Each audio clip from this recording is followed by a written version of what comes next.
My name is Kathy, a 40-year-old professional employed in an office setting, primarily handling clerical tasks. I share my life with my husband, Bob, who is 3 years my senior and also works alongside me at the same company. Despite our decade-long marriage, the pitter-patter of little feet has yet to grace our home, as we haven't been blessed with children. From the onset of our union at the age of 30, there was an unmistakable urgency within me to embark on the journey of parenthood. Both Bob and I harbored a deep desire to expand our family. While the ticking of the biological clock is less pressing for men like Bob, I couldn't shake the feeling that my window of opportunity was closing by the time I reached 35. Physically, I'm not particularly robust, and I yearned to navigate the trials of childbirth and raising a child while I still possessed ample energy. Yet, despite our fervent wishes, reality hasn't aligned with our hopes. We embarked on the quest to conceive immediately after exchanging vows. But alas, the telltale signs of pregnancy remained elusive. So, we made the decision to undergo testing at an obstetrics and gynecology clinic. The results revealed some challenges on my end that made conception difficult. It wasn't a definitive no, but the odds were stacked against us, and the road ahead appeared steep. Bob, understandably disheartened, voiced his disappointment, questioning his ability to become a father. Witnessing his anguish, I found myself at a loss for words. Despite the discouraging prognosis, we persisted, clinging to a glimmer of hope. Yet, despite our efforts, the stork never visited our doorstep. I attempted to uplift Bob's spirits, reminding him that our life together was still rich and meaningful, even without children. He nodded in agreement, resigned to the situation, murmuring words of acceptance. However, over time, I noticed a shift in Bob's demeanor. Casual encounters with families strolling in the town or visiting colleagues with children triggered a noticeable change in him. He would wistfully muse about the joys of parenthood, expressing a longing tinged with envy. I couldn't shake the feeling that deep down he couldn't reconcile himself to the idea of foregoing fatherhood, and this realization left me unsettled. Gradually, Bob's demeanor towards me began to cool. During our attempts to conceive, he had been actively involved in household chores, cautioning me against overexertion for fear it might hinder our chances of pregnancy. He had always been the first to offer, "Let me handle that," whenever there was heavy lifting required, and his caring nature made him a thoughtful husband. On weekends, he willingly assumed the household responsibilities, insisting, "I'll manage these since you handle them during the week." However, once the reality of our infertility set in, his attitude underwent a drastic change. "I'm exhausted, and isn't household work traditionally a wife's duty?" With this declaration, he resigned himself to idleness on weekends, spending his time either dozing off or glued to his smartphone. Suddenly burdened with additional chores, I found my health beginning to falter. When I felt ill with a fever or stomachache, his response became callous. "Figure it out yourself," he'd retort, showing no inclination to lend a helping hand. I remained silent in response. After all, it was undeniable that my infertility was a significant factor in our struggles to conceive.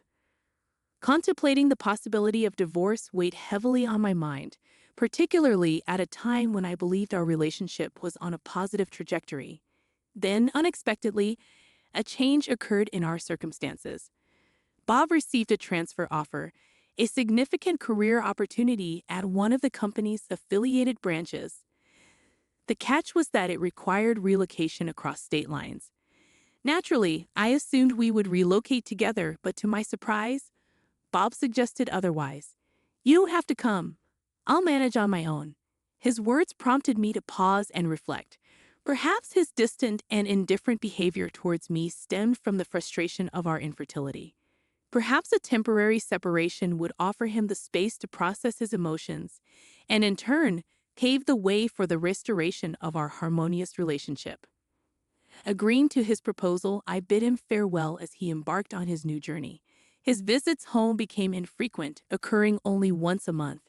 Even during these brief reunions, he would swiftly declare his need to return, citing pressing obligations. It became a familiar pattern, but each time Bob returned home, even if just for a brief visit, it brought me a sense of happiness. I reasoned that if he truly harbored disdain for me, he wouldn't bother coming back at all. Yet, in the wake of his solo relocation, Bob underwent a gradual transformation. Initially unchanged, he gradually softened. He started surprising me with souvenirs, expressing, "I got something for you. Enjoy." He even made time to accompany me on shopping trips, despite his busy schedule. His concern for my well-being was evident as he regularly checked in, asking, "Is there anything on your mind?" As Bob's initial one-year assignment stretched into 2 years due to project delays, a noticeable shift occurred. He ceased making any allusions to our inability to conceive. Instead, when encountering families with children, he remarked, "Though we couldn't have children, I've come to terms with it." His acceptance brought me a sense of relief. 2 years later, as his assignment concluded, Bob returned home. "Welcome back. You must be exhausted. I've missed you. Finally, we can resume our life together." With a semblance of tranquility, we resumed cohabiting, but our peaceful routine was swiftly disrupted. Upon his return, Bob broached a startling topic. "There's a young relative in my family who recently had a baby out of wedlock. She's unable to care for the child on her own due to her youth. Would you consider adopting the baby?" His proposition caught me off guard. Stunned by the suddenness of his suggestion, I queried, "What's prompted this?" His response was candid. "Given our struggles with conception, I propose we adopt and raise this child as our own." Overwhelmed by the gravity of his proposal, I requested time to mull it over. The conversation was left hanging as I grappled with the unexpected turn of events. Yet a nagging feeling gnawed at me regarding the veracity of his account. His family resided a considerable distance away, and our interactions with his relatives were sparse at best. Our relationship with them was so distant that annual Christmas cards constituted the extent of our communication. Having skipped a formal wedding ceremony, my acquaintance with Bob's relatives remained limited. Reluctantly entertaining the notion of adopting a child from a virtual stranger, I expressed my reservations to Bob. "Could I meet the child's parents? I'd like to understand who they are," I ventured. His response was unexpectedly firm. "Why does it matter? Why are you so fixated on that?" In my view, knowing the child's background and the reasons behind the decision to relinquish parental responsibility was crucial. I pressed Bob for details, only to be met with resistance. "The father ran away, I heard. Stop prying into their affairs," he snapped, visibly agitated by my inquiries. Feeling a sense of incredulity and frustration, I couldn't help but voice my concerns. Taking in a child from complete strangers isn't a decision to be made lightly, I countered sharply. His reaction was swift and startling. "Enough. If you're not on board with this, then it's over between us. Leave right now." His words rang out, revealing a stark truth. It seemed his desire for a child eclipsed all other considerations. I began to feel as though my presence was inconsequential to him, a belief that slowly solidified within me. Sensing that I had reached my breaking point, I made a decision. "Fine. I'll gather my things and leave," I declared, swiftly packing my belongings and departing our home that very day. With no immediate destination in mind, I sought refuge in a motel close to the train station. The divorce proceedings with my husband proceeded smoothly, facilitated by legal intervention to sidestep any potential conflicts over alimony, property division, and related matters. Deciding it was best to distance myself from the workplace where my ex-husband and I had once toiled side by side, I tendered my resignation and secured a position at a small law firm, leveraging my computer proficiency and administrative assistant certifications. Adjusting to my new professional environment took some time, but I managed to find my footing, navigating each day with a semblance of tranquility. Accustomed to the solitude of my separate existence for 2 years, I had grown accustomed to returning to an empty abode. Then, one fateful day, approximately a year into my newfound independence, my ex-husband unexpectedly appeared at my workplace, cradling a small child in his arms. His surprise at encountering me was palpable as he exclaimed, "What are you doing here?" "Why wouldn't I be here? I work here. It's rather evident, isn't it?" I replied, puzzled by his reaction.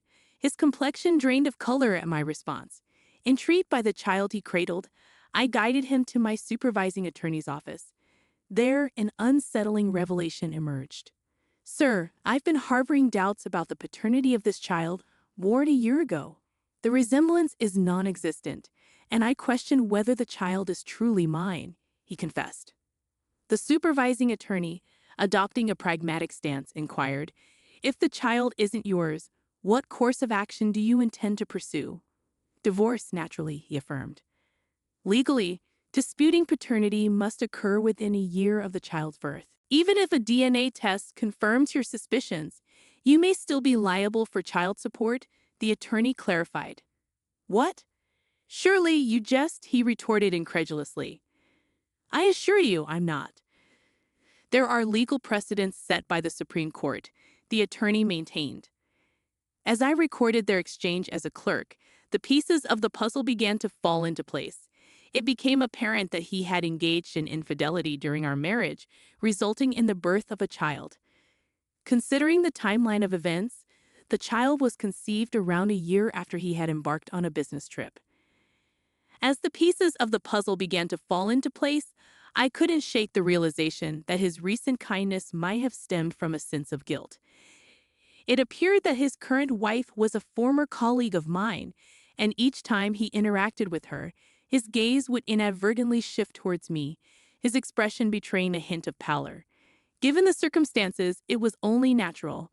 After all, his ex-wife, the woman he had attempted to leave with the child born of his affair just a year prior, was right there before him. In the end, he reluctantly conceded, "Very well, I'll undergo a DNA test and then reassess the situation." With those words, he departed, his demeanor subdued. Later that day, I confided in my lawyer, Mr. Williams, regarding my divorce from the previous year, which coincided with my ex-husband's unexpected return. Surprised by the revelation, Mr. Williams offered invaluable insight. You're aware that you can seek alimony for infidelity within 2 years of its discovery. What are your intentions? He inquired. Without hesitation, I affirmed, certainly I intend to pursue it, from both him and his mistress. Then let's initiate the necessary procedures without delay. Thank you for your trust, Mr. Williams concluded, setting the wheels in motion for what lay ahead. Ultimately, through the legal expertise of my lawyer, Mr. Williams, I successfully pursued alimony from both my ex-husband and his current wife, who had been his mistress during our marriage. To prevent any attempts at evasion, I ensured the alimony claim was delivered not only to their residences, but also to their workplaces and his in-laws' residence. Shortly thereafter, I received a call from my ex-husband. What's the meaning of this claim? He demanded. It's an alimony claim for your infidelity. We're already divorced, but that doesn't exempt you from your obligations. I replied firmly. That's absurd. There's no way I'm paying alimony, he retorted. Actually, you can claim alimony for infidelity within 2 years of its discovery. Considering our divorce was just a year ago, your infidelity falls well within that time frame, I explained calmly. Suddenly, a woman's unfamiliar voice interjected, instructing him to alter his tone, and she took over the call. What's the meaning of this claim? She demanded sharply. Caught off guard by her abrupt intervention, I inquired, May I ask who I'm speaking with? I'm his wife, she declared. In the face of her unexpected demand, I remained steadfast. You're both legally liable for this claim. It's not negotiable. It's only fair to seek alimony when I've been wronged, I asserted. Listen, he told me he was single. I had no idea he was married when we started seeing each other, she defended. I'm not interested in your excuses. Regardless of whether he lied about his marital status, the fact remains that you had an affair with my husband. I'm entitled to compensation, and our child will require financial support as they grow, I responded firmly. But we can't afford to pay such a hefty sum of $40,000, she protested. That's not my concern. You both have jobs, and he holds a respectable position. I don't believe finances should be an issue, I retorted. You should know that because of that claim, he was demoted and received a pay cut. I was also downgraded from a full-time employee to a part-time one, resulting in a decrease in my income, she countered. We simply can't afford such a hefty amount, she exclaimed in a state of panic. In that case, perhaps you should ask your parents to cover it. I will relent, I insisted firmly. I refuse to pay a single cent, she shouted, and her husband returned to the phone. My wife pleaded, we're going to face severe financial difficulties. Could you please reconsider dropping the claim? No, I won't drop it under any circumstances. On another note, I have something to share, I interjected. What is it? He inquired. Do you recall the fertility test we underwent a few years back? I prompted. Yes, I do, although it turned out that I had an issue. Wait, are you saying I had a problem too? He exclaimed in disbelief. Yes, that's correct. Both of us were diagnosed with issues, but I chose not to disclose it at the time because I didn't want to upset you. I still have the test results. Would you like me to send them to you? I offered. It's a lie. It's all lies, he muttered, likely overwhelmed by the revelation. The shock seemed to have left him unable to process anything else. To be honest, when we had our fertility tests, the doctor did identify a significant issue on my end. However, it wasn't just me facing challenges. Bob had his own issues too. The doctor made it clear to me both of you are facing difficulties, so conceiving may prove to be a challenge. Kathy, this isn't solely your problem. Upon learning about my issue, Bob was so stunned that he abruptly left the doctor's office before hearing the full explanation. Initially, I intended to keep this revelation to myself, but I realized there was no reason to continue hiding it, so I disclosed the truth to him. Just now, he muttered, clearly struggling to process the information. Sensing his agitation, I decided to end the conversation. Let's leave it at that. I have things to attend to, I said before ending the call. Subsequently, I managed to secure a total of $20,000 from each of them for emotional distress, totaling $40,000. While she was reluctant to pay, it seems Bob assumed the entire financial burden. Later, it came to light that Bob had arranged for a DNA test for the child. As feared, the results confirmed that the child was not his. It seems that Bob is contemplating divorcing his wife, but the prospect of paying child support and emotional distress compensation to her has left him financially constrained. Consequently, he feels compelled to maintain his reluctant marriage with his current wife, who was his former affair partner. His recent demotion further restricts his financial flexibility.